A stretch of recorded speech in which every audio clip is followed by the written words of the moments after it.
दीन वत्सल हैं।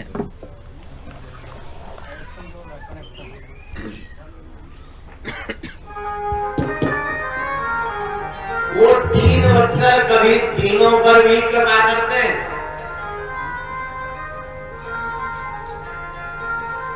सुखदेव मुनि ने कहा, राजन वो सभी पर कृपा करते हैं, चराचर जगत पर कृपा करते हैं। परिचित कहते हैं कभी किसी दीन पर भी कृपा की। अरे बोले सतत दीनों पर ही कृपा करते हैं, इसीलिए तो उनका नाम दीनानाथ है। जिनको संसार के सहारे नहीं मिलते, उनके सहारे ही बांके बिहारी होते हैं। तब एक पावन आख्यान सुनाते हैं सुखदेव मुनि। कहते हैं कृष्णस्यासीत सखा कश्चित् ब्रह्मणो ब्रह्मवित्तमा विरक्त इंद्रियार्थेषु प्रशांतात्मा जितेन्द्रिया।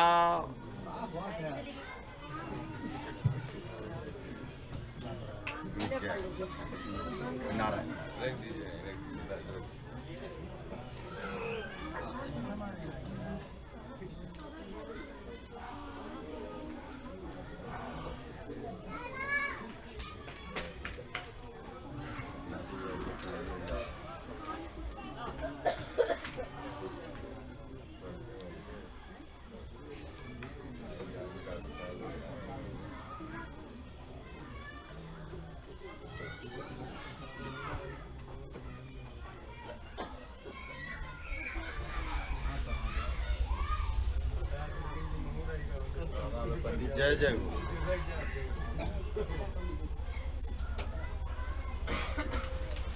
जय श्री जय जय।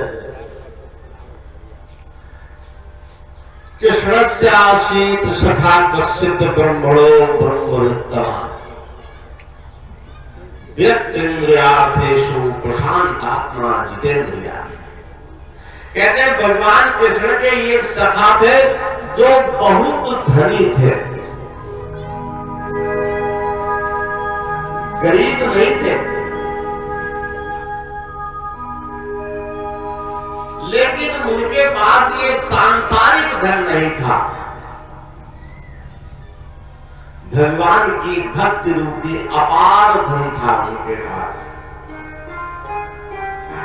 लेकिन जो व्यक्ति संसार में रत है वो तो यही चाहता है कि सांसारिक धन भी हमारे पास हो, लेकिन सुदामा जी तो कभी नहीं चाहते।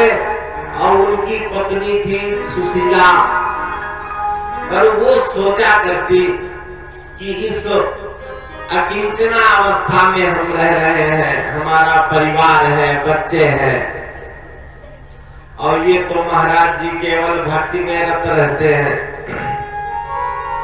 और जब भक्त भगवान से कुछ नहीं मांगता, तब तो ठाकुर जी खुद सोचा करते हैं कि कभी भक्त ऐसा अवसर आए कि हमसे कुछ मांगे। एक बार एक मथुरा में भक्त थे, जब वो जाते तो बांके बिहारी के दर्शन ना होते। वो आकर के वृंदावन में कुंजों में आके रोते, देखो मैं कितना पापी हूँ कि प्रभु मुझे दर्शन नहीं देते। एक दिन एक व्यक्ति को गलित कुष्ठ हो गया, वो आया,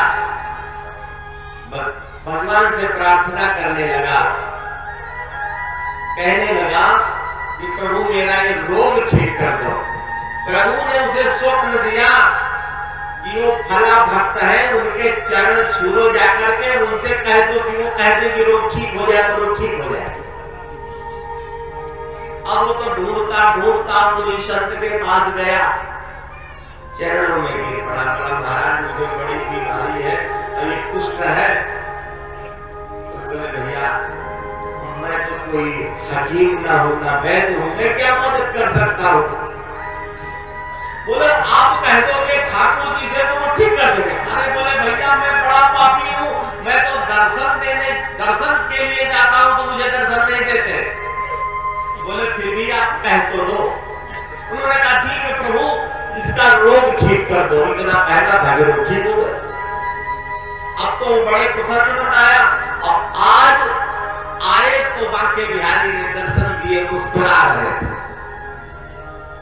उसने कहा प्रभु इतनी बार आया और आपने मुझे दर्शन नहीं दिए। भगवान कहने लगे कि भैया मैं बहुत लज्जित था, आप इतनी मेरी भक्ति करते हो, आपने कभी कुछ नहीं मांगा तो मैं मुंह दिखाने लायक नहीं था, इसलिए छुपा छुपा फिरता था। आज आपने कुछ मांग लिया, भले किसी के लिए मांगा हो, तो आज कम से कम मैं सोचता हूँ कि अपने भक्त को मैं दिख सकता। तो ठाकुर जी तो ऐसे उन्होंने सोचा कि ये तो भक्त कुछ मांगेगा नहीं। एक दिन जब सुदामा जी घर के बाहर थे तो ठाकुर जी उनके घर आए, बोले चांदे धर्म पत्नी सुशीला बाहर निकली, बोली महाराज हम भिक्षा क्या दे, हमारे यहाँ तो सूतक है। बोले कैसा सूतक? कहने लगी कि महाराज हमारे यहाँ दरिद्रता ने जन्म ले लिया है, जब से दरिद्रता हुई तब से लेना देना सब बंद हो। संत रूपधारी भगवान कहने लगे देवी जी आप तो सुदामा जी की पत्नी हो ना? बोले हाँ, आप जानते हैं क्या? अरे बोले महाराज जी तो कौन नहीं जानता, जानती हो? अरे वो द्वारिकाधीश के मित्र हैं। सुशीला कहने लगी मुझे तो कभी बताया नहीं कि द्वारिकाधीश के मित्र है। अरे बोले आज उनसे पूछना, द्वारिकाधीश के मित्र है वो। अब इतना कह के प्रभु तो संत वेश में चले गए। जब सुदामा जी आए तो पत्नी कहने लगी महाराज आप द्वारिकाधीश के मित्र हो, कभी आपने चर्चा नहीं की। अब भगवान का नाम सुन करके सुदामा जी तो गदगद हो गए, बोले देवी तुमने बड़ी अच्छी याद दिला दी। इतने प्यारे मित्र हैं हमारे, आज तो मुझे एक एक करके सारा बचपन सारा गुरुकुल का समय याद आ रहा है। हम साथ में पढ़ते थे और इतना प्रेम इतना स्नेह हमसे करते थे कि जो कुछ भी गुरुजी पढ़ाते हो तो सब उन्हें कंठस्थ हो जाता और उन्हीं की ओट में हमें भी डांटना पड़ती। हम उससे तो इतना स्नेह करते कि हम साथ साथ समझा लेने जाते और दुनिया भर की बातें करने लगे। सुशीला कहने लगी महाराज यही बैठे बैठे बातें करोगे? अरे अगर एक बार तुम चले जाओगे वहां ना तो तुम्हारी सारी दरिद्रता दूर हो जाएगी। सुदामा ने कहा देवी जी मित्रता इसलिए नहीं होती कि हम अपने मित्र के पास मांगने जाएं, इसलिए हम जा नहीं सकते हो देवी। बचपन जीवन में जो भी विधाता सुख दुख देता है वो अपने प्रारब्ध संचित के कारण मिलते हैं, उनको हमें काटना चाहिए। वैसे पत्रम नैव यदा करीर विनिवेशु दोषो वसंतस्य किम नो लोको केवलो तदेह दिवा शूरस्य किम दूषणम वर्षा नैव पतन्ति चातमुखे मेघस्य किम दूषणम यत् पूर्वं विधिना ललाट लिखितं तन्मार्जितुं झमेतका। अगर करीर में पत्र नहीं होते तो बसंत का कोई दोष नहीं है। अगर उल्लू को दिन में दिखाई नहीं देता तो उसमें सूर्य का कोई दोष नहीं है। अगर चातक के मुख में वर्षा का पानी नहीं पड़ता तो उसमें वर्षा का कोई दोष नहीं है। अगर जो विधाता ने ललाट में लिख दिया उसको कोई मिटा नहीं सकता। और सुदामा कहते हैं देवी पावे कहाते अटारी अटा और जिनको है लिखी विधि टूटी छानी जो दरिद्र ललाट लिखो कहू को तेहि मेट सके गोयानी। अगर भाग्य में टूटी झोपड़ी लिखी है तो हमें महल कहां से मिलेंगे? सुशीला कहने लगी महाराज वो करतुम अकर्तुम अन्यथा करतुम सर्व करतुम समर्था, वो सब कुछ करने में समर्थ है। जो कुछ हो सकता है वो भी कर सकते, जो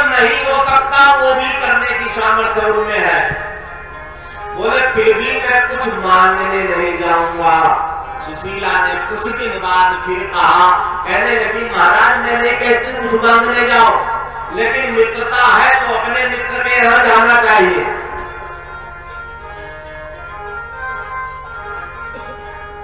सुदामा जी कहने लगे देवी जी जाना तो चाहिए, लेकिन कुछ स्थान ऐसे होते हैं जहाँ खाली स्थान नहीं, खाली हाथ नहीं जाना चाहिए, कुछ ना कुछ उपाय लेकर के जाना चाहिए। जैसे किसी मंदिर में जाओ, गुरुद्वार में जाओ, ज्योतिषी के पास जाओ, तो कुछ ना कुछ उपाय जरूर होना चाहिए। उपाय मतलब भेंट। और ससुराल जाओ तो फिर तो बढ़िया वाला मीठा होना चाहिए, और ससुराल में बिना मीठा लिए पहुंचे तो वहां से सब जीजा जीजू जीजा जीजू जीजा जीजू अगर खाली पहुंचे तो अच्छा थोड़ी ना लगेगा। तो कुछ स्थान ऐसे होते हैं जहां अब बोले मित्र के यहाँ जाओ तो भी बोले मेरे पास तो देने के लिए कुछ है नहीं। सुशीला ने कहा महाराज उसकी चिंता आप न करो, हम व्यवस्था कर लेंगे। याचित्वा चतुरो मुष्टिं विप्रान् प्रथुकतंडुलान्, 4 घरों से 4 मुट्ठी चावल ले आए। क्या एक घर में 4 मुट्ठी नहीं मिल सकते थे? नहीं, इसलिए कि 4 घरों के चावल 4 प्रकार के होंगे, और जब 4 प्रकार के चावल जाएंगे तो मेरी सारी बात भगवान तक पहुंच जाएगी। और कपड़े के टुकड़ों में बांध करके चैल खंडे नदानवद्वा, एक से दूसरा, दूसरे से तीसरा जोड़ करके और बांध करके सुदामा जी के लिए उपाय दे दिया। देखिए जीव जब इस संसार से जाता है तो वो भी अपने साथ उपाय लेकर के जाता है। बाकी यहाँ से कुछ साथ नहीं जाता, न ये धन जाएगा, न दौलत जाएगी, न रुपया जाएगा, न पैसा जाएगा। उपाय के रूप में केवल अपने द्वारा किए हुए अच्छे और बुरे कर्म, यही दोनों साथ जाते हैं। तुलसी यह तन खेत है, मन बच कर्म किसान, अपाप पुण्य दुए बीज है, बवै सो लवै निदान।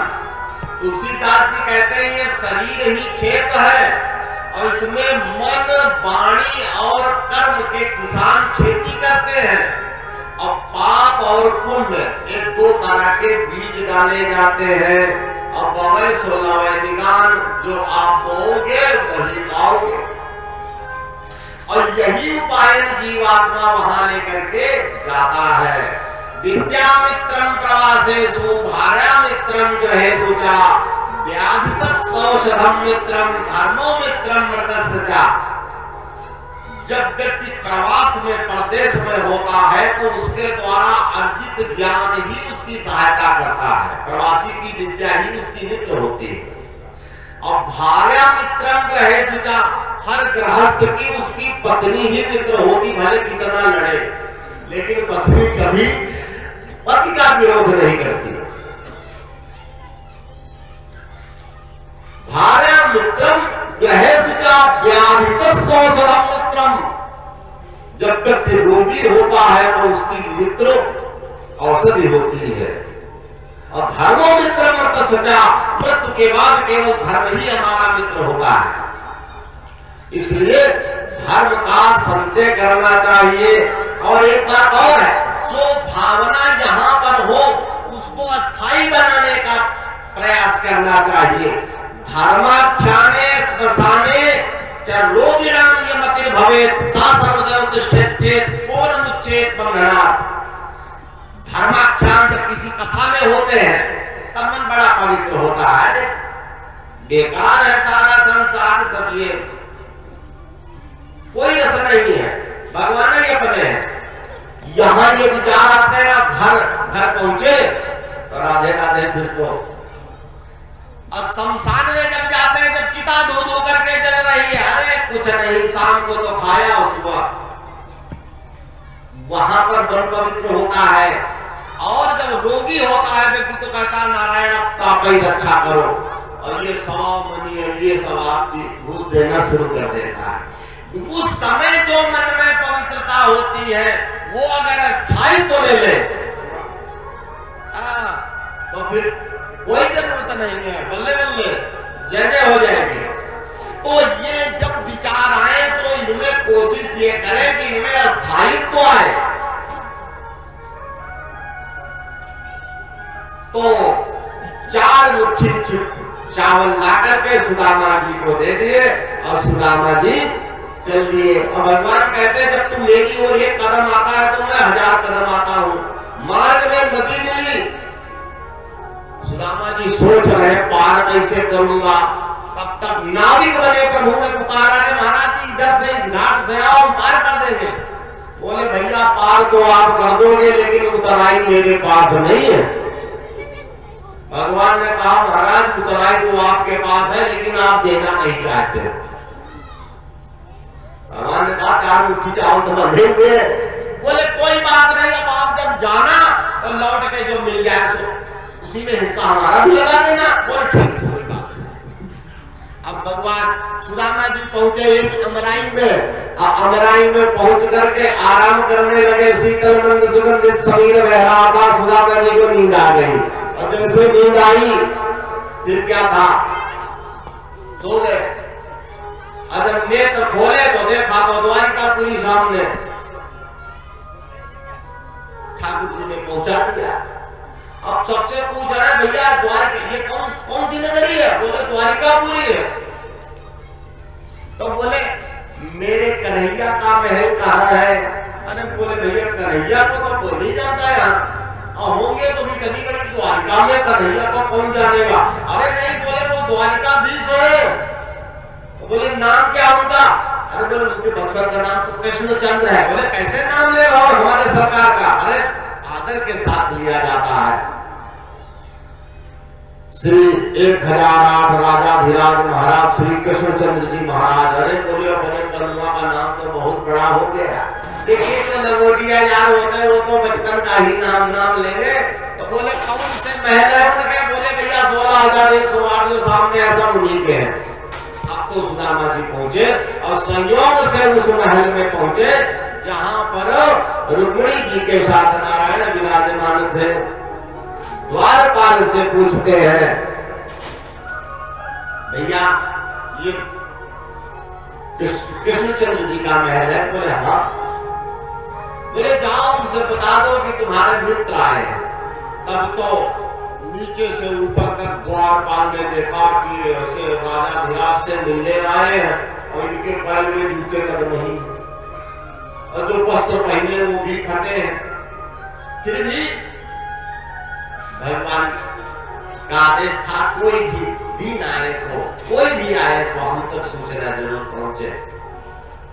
अब द्वारपाल ने जैसे जाकर के बताया महाराज एक ब्राह्मण देवता आए हैं, बड़ी विपन्न स्थिति है उनकी, न तो पैर में उपाना है न सर में पगड़ी है और बड़े दीन हैं, और अपना नाम बता रहे हैं कि नाम उनका सुदामा है। इतना सुना तो ठाकुर जी सिंहासन से उठ के खड़े हो गए, बढ़ने लगे। पैरों में न कोई उपाना है प्रभु के, उसी तरह जा रहे हैं। पीतांबर उत्तरीय नीचे गिर पड़ा, दौड़ते हुए जा रहे हैं। सारी रानियां देख रही कि आज ठाकुर जी को क्या हो गया, इतने व्याकुल से।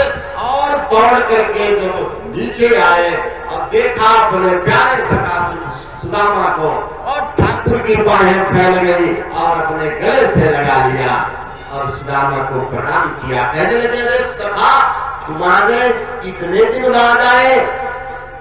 सुदामा का मन बड़ा प्रसन्न हुआ। सोचने लगे कि मैं तो सोचता था कि कहीं कोई बदलाव ना आया हो मेरे श्याम सुंदर में, लेकिन मेरे श्याम सुंदर तो उसी तरह है। सुदामा जी सोच रहे थे जब इनके भक्त नहीं बदलते, चाहे जितना बड़ा ऐश्वर्य आ जाए, कभी ऐश्वर्य का घमंड नहीं होता। तो प्रभु कैसे बदलेंगे? अब तो अपने बिगल से लेकर के सुदामा को महल की ओर जा रहे हैं। और ये भी सच होता है, जहां हम जाएं और जाने पे कोई प्रेम से ना मिले तो मन में ये होता है कि ना आते तो अच्छा, क्योंकि आवत ही हर्षे नहीं नैनन नहीं सने, अब तुलसी कहां न जाइए चाहे कंचन वर्षे में, चाहे सोने की वर्षा, और जहां जाने पे प्रेम से मिले। क्योंकि जीवन में किसी से मिलना और बिछुड़ना ये सब ईश्वर के ऊपर होता है। कोई भी किसी का खाता नहीं है, वो भगवान के द्वारा उसके हिस्से में पूर्व से नियत कर दिया जाता है। कहा करते हैं ना, दाने दाने पे खाने वाले का नाम लिखा है। तो जिसके निमित्त जो कुछ विधाता ने प्रकृति ने बनाया है, उसके हिस्से को कोई दूसरा ग्रहण नहीं कर सकता, क्योंकि प्रकृति के नियम का को तोड़ नहीं सकता, कोई उल्लंघन नहीं कर सकता। आज सुदामा जी उसी आलोड़न विलोड़न में डूबते उतराते हुए और भगवान के साथ जा रहे हैं। प्रभु ने लेकर के उन्हें सिंहासन में बैठा दिया, और सिंहासन में बैठा करके अपनी रानियों से कह रहे हैं, देवी अरे मेरे प्यारे सखाए हैं, इनके चरण धो और जल लेके आओ। और किससे कहा? रुक्मिणी जी से कहा। सारे दास दासियां देख रहे हैं कि आने वाला कोई साधारण पुरुष नहीं, बड़ा महापुरुष है, जिसके लिए द्वारिका की पटरानी को आदेश दिया जा रहा है कि चरण धोने के लिए जल लेकर के आओ। और जब प्रभु ने अपने दोनों सुदामा के दोनों चरण उठा करके अपने ऊपर रख लिए और देखा तो कहीं से बीमारियां फटी है, कहीं से रक्त बह रहा है, तो प्रभु रोने लगे कि जिसका सखा द्वारिकाधीश हो उसका मित्र इतना विपन्न कैसे हो सकता है। कहते हैं ऐसे भी हाल बिवाई न सो पद कंटक जाल लगे पुनि जोए, हाय महा दुख पाए सखा तुम आए तय न कितय दिन खोए, देख सुदामा की दीन दशा करुणा करके करुणा निधि रोए, पानी परात स्वात जियो नहीं नैनन के जल सो पग धोए। दोनों आंखों से अश्रुधार बह निकली। कहते कहीं से थक के आओ, अगर गरम गरम अश्रुओं से पैर धो लो तो थकान मिट जाती है। मानो दोनों नेत्रों से गंगा यमुना बहने लगी और सुदामा जी के चरणों का प्रक्षालन कर दिया। जब तक रुक्मिणी जी जल लेकर के आए तब तक देखा तो सुदामा जी के दोनों पैर सिक्त हो चुके थे, गीले हो चुके थे। रुक्मिणी जी सोचने लगी, आज मैं पहली बार अपने ठाकुर को रोते देख रही हूं।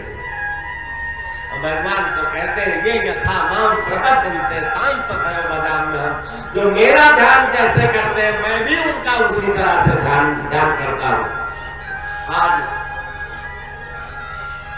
सुदामा जी के चरण धुले, अच्छा अच्छा भोजन करवाया और अपने पर्यंक में जाकर के लिटा दिया। बोले मित्र थक करके आए हो, आराम करो। और जब सुदामा जी लेट गए तो ठाकुर जी चरण दबाने लगे। रुक्मिणी जी ने सोचा जब मेरे प्रभु चरण दबा रहे तो स्वयं पंखा करने लगी। अरे कौन कहता है सुदामा गरीब हो, जिसकी नारायण चरण दबा रहे हो, नारायणी पंखा कर रही हो, ये निष्काम भक्ति का प्रभाव है। भगवान खुद चाहते मेरा भक्त मुझसे कुछ मांगे। प्रभु पूछने लगे मित्र आने में तो कोई परेशानी नहीं हुई? बोले नहीं। तो कहा अच्छा ये मित्र ये बताओ तुम्हारे यहाँ आने की योजना कैसे बनी? अरे बोले मित्रों मैं तो मैं क्या, तुम्हारी भाभी ने ही मुझे भेजा है। अच्छा, मेरी भाभी ने भेजा तो मेरे लिए तो कुछ ना कुछ उपाय भेजा होगा। अरे बोले सखा मेरे पास क्या है, हम लोग तो गरीब है, हम क्या लेके आएंगे। भगवान कहते हैं मित्रों, आपने अपनी शादी में हमें नहीं बुलाया। सुदामा जी कहते हैं भैया तुमने कब हमें बुलाया। भगवान कहते नहीं बुलाया तो हम सभी से तुम्हारा परिचय करवाए देते हैं। तब तो सभी रानियां एक एक करके आकर के भगवान को प्रणाम, सुदामा जी को प्रणाम करने लगी। सुदामा जी आशीर्वाद दे रहे हैं, सौभाग्यवती भव, कल्याण भव। इस तरह आशीर्वाद देते देते सुदामा जी का गला पड़ाया। कहने लगे सखा कितनी पत्नियां हैं। अरे बोले आशीर्वाद देते जाओ। करीब 200-300 हुई। बोले महाराज मेरा तो गला पड़ रहा है, ऐसा करो हम सबके स्थान पर तुम्हें ही आशीर्वाद दिए देते हैं। भगवान ने कहा मित्र झगड़ा करवाओगे क्या। बोले 16,108 तो भगवान को ही आशीर्वाद दे दिया। भगवान कहने लगे सदा जब हम गुरुकुल में पढ़ते थे, गुरु जी का कितना स्नेह था हमारे ऊपर। अगर जब पुराने दो बिछड़े मित्र मिलते हैं तो पुरानी सभी यादें ताजा हो जाती हैं और अतीत की घटनाएं तो क्या कहने, याद करके मन में नृत्य करने लगता है। तो भगवान ने कहा तो मित्र तुम्हें ये भी घटना याद होगी कि एक बार जब हम लोग सौदा लेने गए थे और कितनी बारिश हुई थी, तूफान आया था। अरे सुदामा ने कहा सखा पूछो नहीं, कितना तूफान आया था। भगवान कहने लगे तो उस तूफान में तुम्हारे दांत भी बहुत कटकटा रहे थे। सुदामा जी ने सोचा ये तो हमारी जो गुप्त बात है उसे सबके सामने प्रकट कर देगा। तब तो सुदामा जी कहने लगे चलिए बताओ तो मथुरा से द्वारिका कब आए। अरे बोले मथुरा में जरासंध के आक्रमण थे, उसके बाद द्वारिका आ गए। सुदामा जी बात को बदल देना चाहते हैं पर भगवान बार बार पूछ रहे थे मित्रों कितने दांत कटकटा रहे थे। जो मित्र के साथ बंधु के साथ छल करता है वो दरिद्र हो जाता है। गुरुकुल की बात है, सुदामा जी को गुरु माता ने दिए थे चने और कहा था दोनों लोग खा लेना, और सुदामा जी संविधा लेने गए। सुदामा जी काट रहे थे, भगवान नीचे भीग रहे थे। बारिश हुई, सुदामा जी भीग गए। सुदामा जी ने सोचा कि अगर मैं बताऊंगा कि गुरु माता ने चना दिए तो आधे बंटवा ले गए, तो खुदे खा गए। अब चना चबाने में तो आवाज होगी, कट की आवाज होने लगी। तो भगवान ने पूछा मित्र कुछ खा रहे हो क्या। अरे बोले खा क्या रहा हूँ, ठंड लग रही है तो दांत कट कर रहा है। भगवान ने कहा तो कोई बात नहीं कि दांते कटकटाओ क्या है।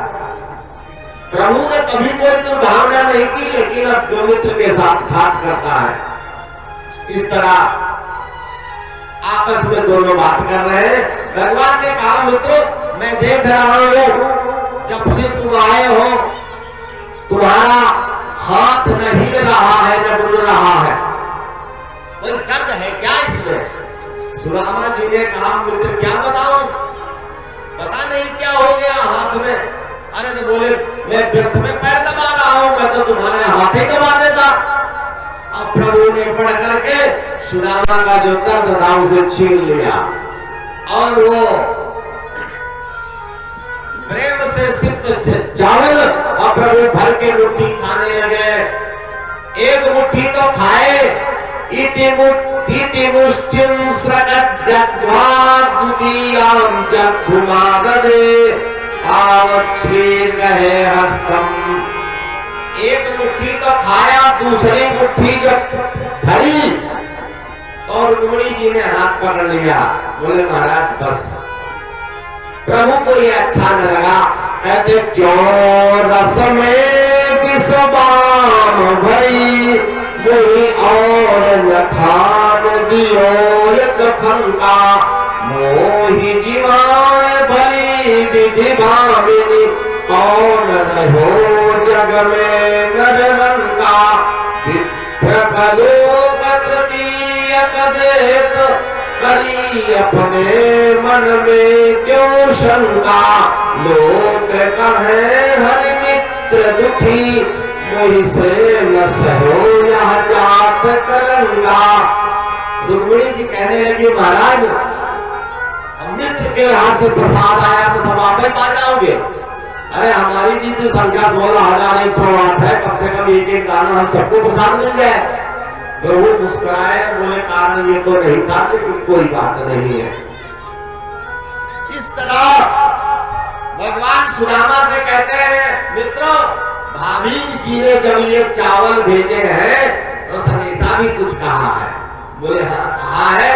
उन्होंने कहा एक मास 2 पाक है, 2 एकादशी होए, मेरे घर गोपाल जू सदा एकादशी हो। कहते हैं कि महीने में 2 एकादशी होती है तो व्यक्ति व्रत करता है। अब बोले हमारे यहाँ सदैव 30 के 30 दिन राधे राधे। भगवान ने तुरंत ये संदेशा सुशीला जी के लिए भेज दिया कि होनी थी सो हो गई, अब ना ऐसी हो, अब भाभी तेरे भवन में सदा द्वादशी हो। विश्वकर्मा को बुलाया, आदेश दिया कि जाओ सुशीला का महल बना दो। विश्वकर्मा जी आदेश पा करके पहुंचे। सुशीला से कहा देवी हमें तुम्हारा महल बनाना है। सुशीला ने कहा महाराज अगर महल बनाना हो तो सबके महल बनाओ, बाद में हमारा बना देना। नहीं अगर झोपड़ी के बीच मेरा महल बन जाएगा तो अपने पड़ोसियों से हमारी दूरी हो जाएगी। अब कबहू को दुख सबकर हित ताके, तेही की दरिद्र पर समझ जाके, जो सबका कल्याण सोचता है उसका कल्याण अवश्य में होना ही होना है। सर्वे भवन्तु सुखिनः सर्वे सन्तु निरामया। तब तो विश्वकर्मा जी ने पूरी सुदामा पूरी बसा दी। अब सुदामा जी कुछ दिन तो रुके, गोपाल जी से कहने लगे कान्हा अब मैं जाना चाहता हूँ। बोले ठीक है मित्र जाइए, पर ये ध्यान देना अगली बार बिना भाभी जी को लिए ना आना। अब तो सुदामा जी चल दिए। सभी ने टीका किया, प्रणाम किया, लेकिन दिया कुछ नहीं। और सुदामा जी जब जा रहे हैं तो सोच रहे हैं कितना प्यारा मेरा सखा है। वह हम दरिद्रा पापियान क्वा कृष्णा श्री निकेतना। अरे कहा तो मेरे जैसा ब्राह्मण, कहा श्रीमान भगवान गोविंद। अब उन्होंने अपनी बाहों में भर करके मुझे मित्रवत प्यार दिया। इसी प्रेम में डूब के उतराते सुदामा जी सुदामापुरी पहुंच गए। लोगों ने देखा तो कहने लगे, सुशीला को बताया कि सुदामा जी आ गए। अब तो सोने का थाल सजा करके सुशीला जी आरती करने पहुंची। सुदामा जी ने सोचा किसी राज परिवार की रानी वानी जा रही होगी तो सड़क के किनारे हो गए राजमार्ग। जब सुशीला जी स्वयं उनकी आरती उतारने लगी तो पूछा देवी जी आप मेरी आरती क्यों उतार रही? तब तो सुशीला ने कहा धन्य हो महाराज, ऐसे मित्र से मिलने गए कि हमें ही भूल गए। और तब आंख भर करके सुदामा जी ने सुशीला को देखा, कहने लगे देवी तुम? बोले ये सब वैभव, बोले ये सब तुम्हारे सखा घनश्याम का दिया हुआ है। आकाश के घनश्याम जिस तरह बरस करके संपूर्ण धरित्री को हरा भरा कर देते हैं, उसी तरह ये गोविंद सभी को देते हैं, लेकिन किसी को पता नहीं चलता कि उनकी कृपा कैसे बरस रही। इस तरह गोविंद ने सुदामा के समस्त कष्टों का निवारण किया। सुखदेव जी महाराज ने मंगलमयी कथा सुनाई।